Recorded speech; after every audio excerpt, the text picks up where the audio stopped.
One. आज का विषय है कतवतु प्रत्यय। कतवतु प्रत्यय को पास्ट एक्टिव पार्टिसिपल भी कहा जाता है। कतवतु प्रत्यय कता प्रत्यय की तरह ही रूल फॉलो होते हैं। इसमें कतवतु और कता प्रत्यय की दोनों की निष्ठा संज्ञा होती है। कतवतु प्रत्यय का नियम नंबर एक है कि कतवतु प्रत्यय का प्रयोग भूतकालिक कृतवाच्य वाक्यों में किया जाता है। यह विशेषण की तरह ही कार्य करते हैं या व्यवहार करते हैं। नियम नंबर दो कि कतवतु प्रत्यय का पुल्लिंग में तवान शेष बचता है, स्त्रीलिंग में तावती और नपुंसक लिंग में तवत शेष रह जाता है। नियम नंबर तीन कहता है प्रत्यय का प्रयोग करते समय धातु से पूर्व ह्रस्व ई का प्रयोग होता है। जिन धातुओं में ई जुड़ती है उन्हें सेट धातु कहते हैं और जिनमें ई नहीं जुड़ती उन्हें अन्य धातु कहते हैं। तो जो सेट धातुएं हैं उनमें ई का प्रयोग होता है। यदि नियम नंबर चार है, यदि धातु का अंतिम अक्षर मा या ना हो तो उसका लोप हो जाता है और वहां पर ह्रस्व ई का प्रयोग नहीं होता है। जैसे गम धातु है, यम धातु है, रम धातु है और हन धातु है। तो इन धातुओं में मा और ना का लोप हो जाता है। नियम नंबर पांच कहता है कर्ता का जो लिंग और वचन के अनुसार ही क्रिया का लिंग वचन होता है। नियम नंबर 6 है कतवतु प्रत्यय में पुल्लिंग के रूप भगवत के समान, स्त्रीलिंग में नदी के समान और नपुंसक लिंग में जगत के समान चलती है। ध्यान रखने योग्य बातें हैं कुछ, तो उन्हें याद रखना है। ये रम और दा, रम या दा, रा और दा के बाद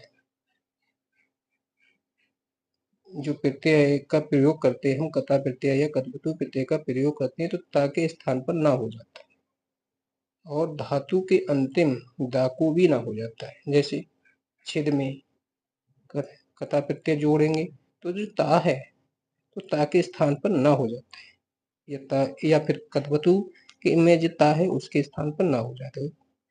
तो छिन्न और दा है तो दा के स्थान पर भी ना हो जाएगा, तो शब्द बन जाएगा छिन्न और छिन्न।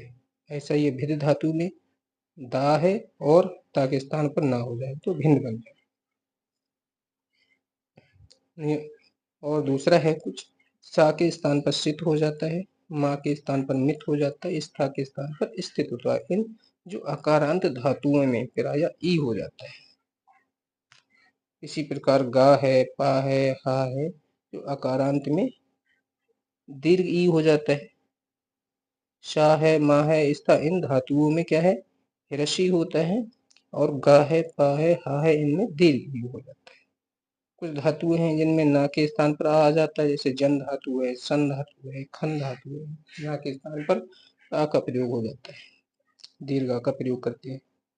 ऐसा ही है नियम नंबर 5 है, ये कहता है कि दा का दद होके और ता का कता प्रत्यय कता रह जाता है तो दत्ता बन जाता है और वा के स्थान पर हम ऊ का प्रयोग करते हैं और धा के स्थान पर कता पे जोड़ते हैं तो हित हो जाता है, धा के स्थान पर हित हो जाता है। तो आइए जानते हैं किस प्रकार से प्रत्यय जोड़ने से किस प्रकार के शब्द बनते हैं। ऐसी कोई धातु है जैसे चल, तो चल धातु में कतवतु प्रत्यय जोड़ेंगे तो चलितवान बन जाएगा पुल्लिंग में और स्त्रीलिंग में चलितवती हो जाएगा और नपुंसक लिंग में चलितवत हो जाएगा। तो इसका अर्थ हो जाएगा, क्योंकि इसका हम प्रयोग भूतकाल में करते हैं तो इसका अर्थ हो जाएगा चला। इसी प्रकार भू धातु धाव धातु है, धाव धातु में हम कतवतु प्रत्यय जोड़ेंगे तो धावितवान हो जाएगा और स्त्रीलिंग में धावती हो जाएगा और नपुंसक लिंग में धावत बन जाएगा, तो अर्थ हो जाएगा इसका दौड़ा। इसी प्रकार हस्त धातु है। हस्त धातु में हम कतु प्रत्यय जोड़ेंगे।